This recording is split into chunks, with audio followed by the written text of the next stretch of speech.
বুলবুলির পাছা কেন লাল? আর আমার বউ আমাকে কারণ ছাড়া এত কেন প্যারা দেয়? মানুষ শীতের দিনে 10 দিন গোসল না করলেও হাঁসরা কেন এতক্ষণ ধরে গোসল করে? গরু ছাগল শীতের দিনে এত সুন্দর সুন্দর বড় বড় ড্রেস পরলেও কেন মেয়েরা ছোট ছোট ড্রেস পরে শীতের দিনেও? আমার মামাতো ভাইরা দাঁত ছাড়াও কিভাবে রাক্ষসের মতো সিঙ্গারা খায়? সবকিছু মিলিয়ে থাকছে আজকের এই ইন্টারেস্টিং ভিডিও। কিন্তু এই টিকটকারের মতো করছে কেন? ও হ্যাঁ, এই নতুন টিকটক অ্যাকাউন্ট খুলেছে, একে সবাই একটু সাপোর্ট দিন। আসসালামু আলাইকুম, আমি অর্ক। আজকে আমাদের নানির বাড়িতে শেষ দিন, আর শেষ দিন মেলা কিছুর প্ল্যান আছে। সকাল সকাল নানির হাতে ধুপি খাবো, মজার মজার ধুপি বলতে ভাপা পিঠা। তারপর আবার আম্মুর নানির বাড়িতে যাব, তারপরে আবার ওখানে যে নৌকায় ঘুরবো, মেলা কিছুরই প্ল্যান আছে। তো সবকিছু মিলিয়ে থাকছে আজকের ভিডিও।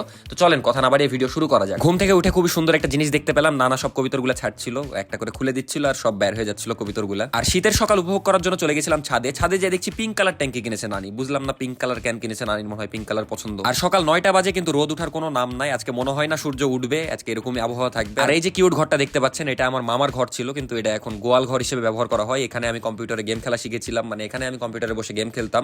যাই হোক, এটা এখন গরু ছাগলেরই বাসস্থান। তারপর হাঁটা ধরলাম কান্টার দিকে, নানি ধুপি বানানো দেখতে আর খাইতে।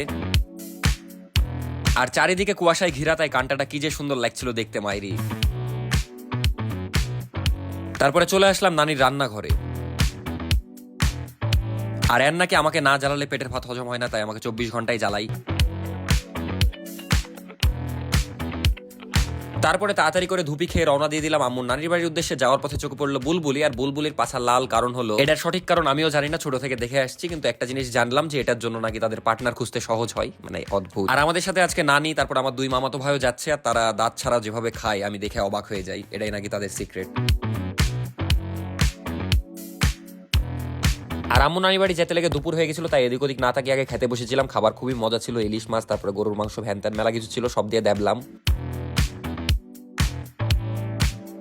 আর এই জায়গাটা আমার অনেক বেশি পছন্দের, কারণ একদম আম্মুর নানির বাড়ির পিছেই পদ্মা নদী। একটু 2 মিনিট হাঁটলে পদ্মা নদী চলে যাওয়া যায়। আমরা এখানে যাচ্ছিলাম। আর এই জায়গায় অনেক বালু দেখতে পাচ্ছেন, কারণ পদ্মা নদী থেকে এই বালুগুলো তোলা হয়, তারপর বিক্রি করা হয়। এদিকে দেখতে পাচ্ছেন ওই ট্রাক্টর এসে নিয়ে যাবে। যাই হোক, এদিকে পদ্মা নদীর দন্তার নাও দেখা যাচ্ছে না, কুয়াশায় সব ঢেকে গেছে, দেখতে আরো বেশি সুন্দর লাগছে। কাছে গেলে দেখা যাবে নর্মাল টাইমের। আর এই দৃশ্যটা কিন্তু একদমই ভিন্ন, মানে খুবই সুন্দর লাগছে। কুয়াশায় সবকিছু ঢেকে আছে, অন্যরকমই লাগছে পদ্মা নদীর সৌন্দর্য। কিন্তু আমাদের খুবই আফসোস হচ্ছিল, সময় কম থাকার কারণে নৌকায় ঘুরতে পারলাম না। যদি নৌকায় ঘুরতে লাগতাম তাহলে সন্ধ্যা হয়ে যেত, আর বাড়ি যাওয়া হতো না। আর বাড়িতে আজকে যাওয়াই লাগবে।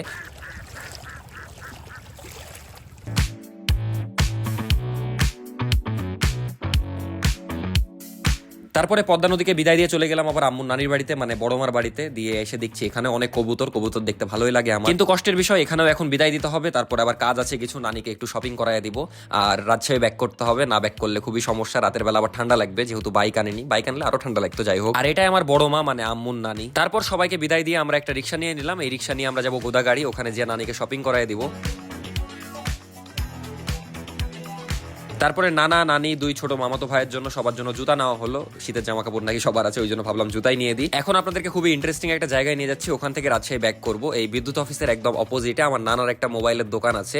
আর নানার কাহিনী খুবই ইন্টারেস্টিং। নানা কিন্তু কাউকে থেকে কাজটা শিখেনি, নিজে নিজে চেষ্টা করে সবকিছু শিখেছে। আর 2010 সাল থেকে এই কাজের সাথে যুক্ত আছে, মানে বুঝতেই পারছেন হিউজ এক্সপিরিয়েন্স। আর গোদাগাড়ির তো অনেকেই চিনেন, নানার কাছ থেকে মোবাইল টোবাইল ঠিক করান। যারা করেন না তারাও এখন থেকে করাবেন। আমার নাম বললে কোনো ডিসকাউন্ট দিবে কিনা জানি না। তো চলেন এখন নানার মুখ থেকে নানার কাহিনীটা শুনি, আসলে জার্নিটা শুনি একটু। আর সাদ্দাম নানা যেগুলো মেশিন ইউজ করে ওগুলা মেবি গোদাগাড়িতে আর কারণ নাই, নানাই প্রথম এনেছে। আর নানার অনেক আগের দোকান।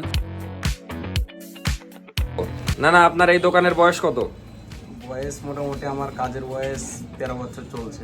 আপনি কত সাল থেকে কাজ? 2010 সাল। 2010 সাল থেকে কাজ আমার। আর আরেকটা জিনিস, নানা কিন্তু কাউকে থেকে কাজ শিখেনি, মানে এই মোবাইল সার্ভিসিং। তো আপনি শিখলেন কিভাবে নানা, বলেন? আমার নিজের দক্ষতা আমি নিজে। মানে কিভাবে শিখলেন? ইউটিউব দেখে নাকি? না না না, আগে থেকে কাজ করতাম আমি বাসায়। এই তো রোহিত মামা বলছিল যে আপনি একটা রেডিও খুলে কি জানি। হ্যাঁ, হইলে বহুত।